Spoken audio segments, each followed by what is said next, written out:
Halo, jumpa lagi dengan saya, si predator laut. Tapi hari ini saya tidak akan membahas ikan ya. Kita akan membahas salah satu kura-kura. Ini kura-kura di depan saya itu ada kura-kura lagi berjemur ya. Saya sengaja jemur. Ini namanya kura-kura common snapping turtle. Kura-kura namanya keren banget ya, common snapping turtle. Ini kura-kura berasal dari Amerika ya, bukan kura-kura di Indonesia. Ini ukurannya masih kecil, ukurannya sekitar 6 cm ya, dan warnanya bluak ya, hitam ya. Biasanya ada kalau yang perawatannya bagus itu dia warnanya bisa menjadi agak-agak cerah gitu ya. Ini masih hitam ya, karena saya beli juga waktu ukuran masih 4 cm itu dalam keadaan hitam sekali. Sekarang masih agak lumayan, warnanya udah agak-agak terlihat lah, agak coklat-coklat sedikit, agak ganteng dikit lah pokoknya. Ini saya lagi jemur pagi-pagi. Ini sudah hampir seminggu ya nggak saya jemur karena cuacanya nggak bagus ya. Dari kemarin tuh hujan terus ya di daerah saya. Sekarang lumayan nih, ada matahari sedikit nih. Ya udah deh, saya jemur aja deh di sini kan. Karena kalau kura-kura kecil itu dia diharuskan untuk minimal dalam seminggu itu sekali berjemur ya, supaya dia bisa menyerap kalsium untuk si batoknya itu ya. Si batoknya itu kan dia kan tulang ya, dia membutuhkan zat kalsium yang tinggi ya, supaya menjadi keras ya si batoknya itu. Kalau misalkan jarang dijemur atau misalkan nggak kena jemur, dia batoknya itu akan lembek ya. Kalau dipegang itu nyoy-nyoy gitu. Ini juga waktu kecilnya saya pegang tuh ya lembek batoknya itu ya. Akhirnya saya coba jemur terus ya, hampir setiap hari saya jemur, dan sekarang sih kalau saya pegang gini tuh udah terasa keras batoknya itu ya. Ini saya beli dulu waktu masih umur, saya nggak tahu umur berapa ya, cuman ukurannya itu 4 cm ya, 4 cm, kecil, kurus, hitam, dekil pokoknya. Nah, kemudian saya kasih makan ya udang ya, udang potong ya, udang yang biasa kita beli di pasar ya. Jadi saya beli di pasar udang ya, seperempat lah, seperempat itu berapa, mungkin 20.000 atau 25.000. Kemudian saya simpan di kulkas udang tersebut, lalu tiap hari saya ambil udangnya, kemudian bersihkan pakai air atau misalkan panaskan ya dengan air ya, karena kalau di kulkas kan beku ya si udangnya tuh. Nah kemudian kita panaskan, saya panaskan dulu pakai air, direndam air. Nah setelah agak es-esnya mencair, baru saya kasih kecil-kecil seukuran mulutnya kasih makan ya. Nah setiap hari, setiap pagi saya kasih makan 4 potong lah, 4 potong kecil gitu. Nah sekarang agak lumayan ya, dalam waktu ini baru mungkin sekitar 2 bulan lah ya, 2 bulan udah 6 cm. Berarti pertumbuhannya memang sih untuk kura-kura common snapping turtle ini atau CST ini, pertumbuhannya itu rata-rata 1 bulan itu 1 cm ya, menurut para pakar kura-kura. Dan memang saya rasakan seperti itu ya. Saya lihat juga memang itu agak lambat ya, beda dengan temannya kura-kura Brazil yang sudah dimakan. Itu saya beli dari kecil, lebih kecil daripada si ini, sekarang malah lebih gede daripada kura-kura ini ya. Ini si penjahat satunya, wah si bunyi itu, mana penjahat satunya, sembunyi di balik ikan lohan. Kalau ikan ini makannya santai dan kura-kura ini makannya santai. Tadinya saya gabungkan dengan kura-kura Brazil ya. Ini kandangnya nggak di sini ya, kandangnya beda, di kontainer yang agak besar ya. Ini cuma untuk berjemur saja, saya taruh di sini. Tadinya ini si CSC ini saya gabungkan dengan kura-kura Brazil. Tetapi ya kalah makannya. Kalau saya lempar misalkan udang 2 potong, kalau kura-kura Brazil itu langsung lahap. Lihat udang datang langsung lahap. Kalau ini si CST ini ngelihat dulu, dicium dulu, santai. Akhirnya ya bagian dia diambil juga sama kura-kura Brazil. Karena kasihan dia nggak pernah kebagian makan, ya udah deh, karena saya sayang sama kura-kura ini ya, udah deh saya pisahkan aja deh. Kura-kura Brazilnya saya pindahkan ke akuarium dengan ikan lohan. Nah, karena dia makannya kan rakus, walaupun gabungan dengan lohan ya tetap aja dia dapat kebagian makan.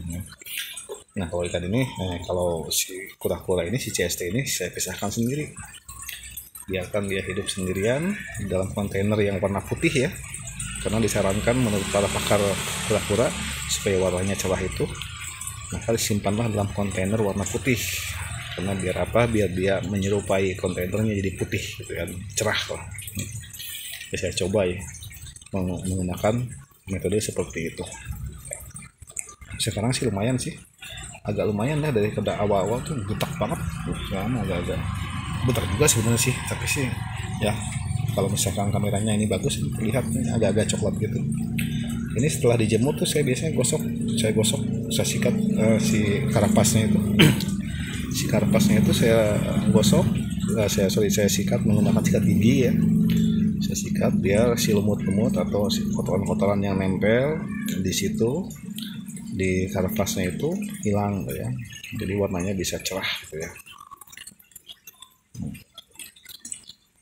Kura-kura ini pertumbuhannya agak lambat juga sebenarnya dibandingkan kura-kura yang lainnya, atau nggak tahu saya. Kalau saya lihat sih memang kalau untuk ukuran kura-kura sebulan atau 1 cm pertumbuhannya itu ya lambat ya. Ini maksimal kura-kura ini, maksimal ukurannya itu adalah bisa 50 cm ya. Itu maksimal banget ya 50 cm, atau juga mungkin ada yang 60 cm ya, saya nggak tahu ya kalau di alamnya. Cuman yang menurut kata para pakar itu kebanyakan itu ya maksimal 50 cm, itu udah bagus 50 cm gitu kan. Tapi untuk menuju ke 50 cm ya wah, itu butuh lama sekali ini kan ya. Kalau misalkan waktu kecil pertumbuhan itu growth rate-nya itu 1 bulan 1 cm waktu kecil, mungkin nanti di di ukuran 15 cm atau 20 cm itu udah agak melambat ya pertumbuhannya.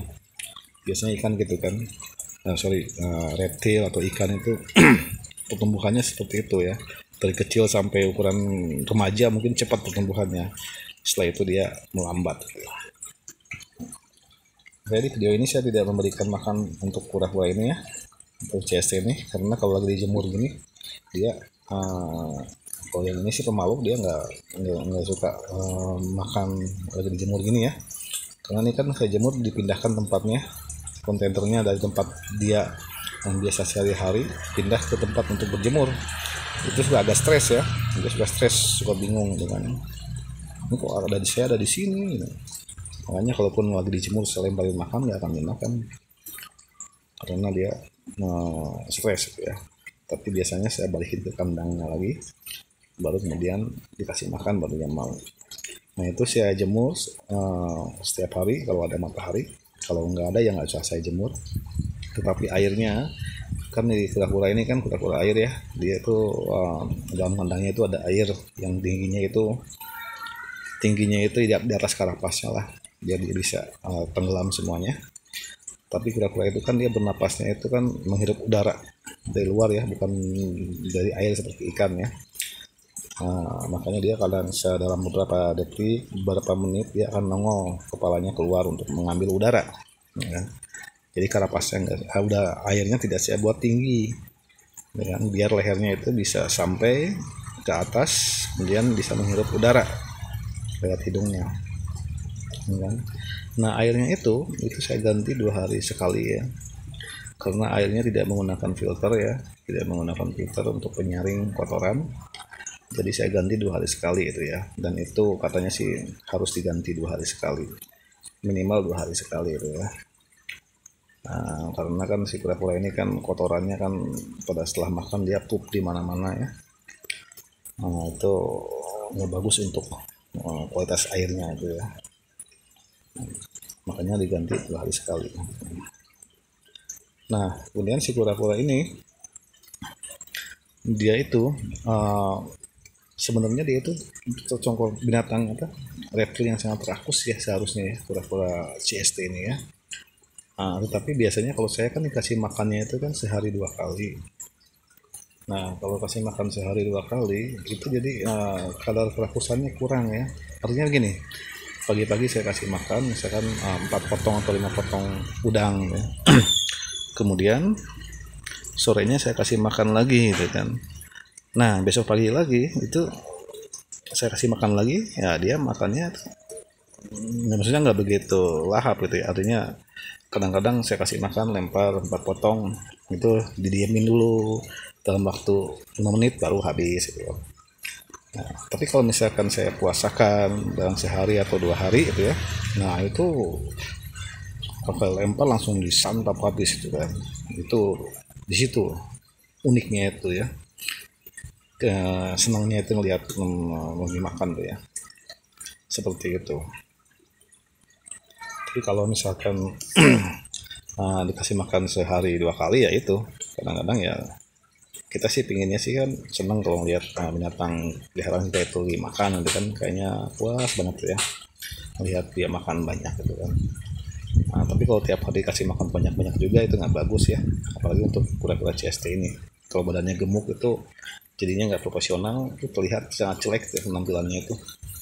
Ada banyak yang menyarankan bahwa jangan terlalu banyak dikasih makan karena kalau gemuk itu jadinya nggak bagus, juga lamban, juga mungkin kurang sehat juga ya, sama seperti manusia gitu kan. Nah, tapi sekarang karena saya lagi senang-senangnya ngasih makan ya saya kasih makan sehari 2 kali gitu ya. Tapi kalau misalkan dia udah misalkan pagi-pagi saya kasih makan, dia agak lambat nih makannya, kasih 1 potong makan 1, kasih potongan kedua lama dulu dia menghirup udara dulu ke atas, kemudian ngeliatin lagi makanannya menghirup udara lagi ke atas. Kalau ini berarti udah kenyang nih, ya udah biasanya sorenya saya nggak kasih makan, sorenya saya biarkan saja karena dia udah kenyang. Nah besok pagi ketemu pagi lagi saya kasih makan lagi, nah itu baru lahap gitu makannya lahap sekali gitu. Nah ini CST ini ekornya panjang ya, saya nggak tahu jantan atau betina. Jenis kelaminnya itu saya belum paham ya, mungkin nanti udah besar bisa kelihatan jenis kelaminnya ya. Tapi mau jantan atau betina saya peduli amat lah, yang penting mah kura-kura gitu ya. Nah saya bukan breeder ya, bukan untuk dikembangbiakan ya, saya cuma pelihara saja, pelihara gede seneng ya udah, suka ngelihat di video-video YouTube kan ada kura-kura CST ukurannya besar gitu kan, kayaknya sadis banget gitu ya, gagah gitu kan. Saya pengen coba gitu ya, pengen beli yang besar, harganya mahal gelo ya. Akhirnya udahlah beli yang kecil dulu aja deh, yang pas dengan kantong ya. Ini harganya ini kan pas pertama beli 4 cm ya masih seharga dulu tuh, seharga 2 bulan yang lalu ya, seharga masih 300-an lah saya lihat di toko-toko online 300-400. Sekarang begelo anjir, harganya itu udah ada yang 600, ada yang 700 tuh ya, karena kura-kura ini kan nggak tahu ya, mungkin di Indonesia belum ada breedernya gitu ya, jadi si kura-kura ini harganya itu tergantung dari ekspor dari luar ya. Kalau memang dari luar banyak datang ya harganya mungkin bisa turun, tapi kalau yang ekspornya misalkan cuma importirnya misalkan bukan ekspor ya, impor ya, tergantung dari mengimpor dari luar sana tuh ya, importirnya cuma sedikit ya, cuma nggak banyak gitu ya, harganya naik gitu ya. Kayak misalkan ini kan ada sebenarnya si CST itu kan variannya itu ada 3 ya, ada common snapping turtle, ada alligator snapping turtle, juga ada Florida snapping turtle. Tapi yang banyak beredar di Indonesia itu adalah yang CST common snapping turtle dan AST alligator snapping turtle. Kalau yang Florida itu jarang-jarang ya. Nah, dan yang paling banyak dimiliki oleh si reptiler itu ya itu common snapping turtle ya. Kenapa? Karena harganya lebih murah gitu kan, dan juga dia sebenarnya si CST ini dia lebih ini ya, lebih agresif sebenarnya kalau dalam hal mengejar makan ya, beda dengan AST ya, alligator snapping turtle. Dia mangap gitu, ada ikan datang capluk gitu kan, dia cuma mangap doang, karena di lidahnya itu kan ada warna merah gitu untuk supaya memancing ikan datang ya. Karena ketika dia mangap itu lidahnya itu terlihat warna merah kayak cacing gitu kan. Si ikan kan senang lihatnya, apa ini, kok ada cacing di situ katanya, dideketin capluk, mati loh gitu. Itu AST ya, kerjanya cuma diam saja. Tetapi AST itu kenapa lebih mahal, karena dia ukurannya bisa lebih gede. ukurannya bisa 90 sentian gitu ya, yang saya lihat di alam-alam itu ya di Amerika sana. 90 cm ya, kura-kura 90 cm sudah bagong dia loh, gede banget itu kan 90 cm ya. Walaupun untuk menuju sana mungkin kalau dari ukuran segede 4 cm ke sana ya mungkin butuh waktu berapa puluh tahun gitu ya. Tapi ya kita senang kan kalau misalkan kita pelihara binatang yang bisa besar ya, bisa besar sekali. Walaupun besarnya lama tapi nggak apa-apa, minimal kita punya harapan untuk dia bisa besar tuh ya. Jadi kan manusia itu hidup dengan harapan tuh ya. Anjing gelos ya, nasehatin. Nah ini pun saya gitu, saya pun juga ya, saya membeli dia dari kecil ya. Kenapa nggak beli yang gede itu kan? Karena saya terus terang kalau dari beli binatang peliharaan ya, kayak misalkan untuk ikan, untuk kura-kura atau untuk yang lainnya, itu saya senang binatang-binatang yang besar ya, yang cepat besar. Artinya yang bukan cepat besar, tapi yang besarnya itu maksimum gitu ya, bisa sampai di atas 30-40 cm, 50 cm gitu ya. Tapi saya beli dari kecil. Kenapa beli dari kecil? Karena saya senang melihat prosesnya kan. Proses dia dari mulai dia kecil, kemudian kita kasih makan, kemudian tiba-tiba tambah besar tuh ya. Itu kan ada kepuasan sendiri ya bagi untuk yang pemelihara binatang tuh ya. Wah, binatang saya tambah besar nih, ada kepuasan sendiri itu ya. Punya rasa kepuasan sendiri gitu ya. Ini kayak ikan-ikan saya yang dari kecil sekarang udah sudah bagong itu ya, itu punya rasa puas sendiri ya memelihara ikan seperti itu. Nah sekarang pun sama kura-kura ini, saya baru pelihara 2 bulan ya, dari 4 cm menjadi 6 cm, udah senang banget saya, pas banget saya, walaupun cuma naik 2 cm ya. Nah, saya coba mau terus keep ya, mau terus saya jaga, saya perawat kura-kura ini, mudah-mudahan bisa sudah bagong gitu. Nah, Oke, ini mataharinya kayaknya sudah mulai redup lagi ya. Ini nggak tahu nih, akhir-akhir ini mataharinya udah mulai kadang-kadang ada, kadang nggak ada tuh ya. Jadi berjemur pun kayaknya nggak maksimal ya si kura-kura ini ya. Panasnya kurang, nggak bagus ya, nggak. Maksudnya panasnya itu kurang begitu panas gitu ya. Sebenarnya sih ada juga sih kalau misalkan kita hidup atau tinggal di tempat yang mataharinya kurang gitu ya. Sedangkan si kura-kura ini misalkan butuh matahari, nah kita bisa menggunakan lampu ya, itu banyak dijual di pasaran tuh lampu UV ya, UVA, UVB itu apalah gitulah pokoknya. Mungkin teman-teman bisa melihat referensinya mengenai lampu pengganti matahari ya, yang bisa kita pakaikan di tempat wadah kura-kura kita ya. Kita dekatkan sekitar 30 cm ke kura-kura, kemudian nyalakanlah sekitar 15 menit itu ya. Lampu ini berguna sebagai pengganti matahari ya. Jadi kalau matahari tidak ada ya gunakan lampu itu ya. Tapi saya belum men-set up kandang seperti itu ya. Saya masih disimpan di kontainer biasa saja ya, karena untuk kandang seperti itu nanti deh kalau udah agak gedean ya. Sekarang karena masih kecil masih bisa ke handle tuh ya. Nah, ini udah pokoknya diam aja nih, tadi saya ngomong gelos ya. Nah, oke, nggak apa-apa. Oke teman-teman, mungkin begitu aja video dari saya ya tentang kura-kura ini. Semoga video ini bermanfaat. Assalamualaikum warahmatullahi wabarakatuh. Bye.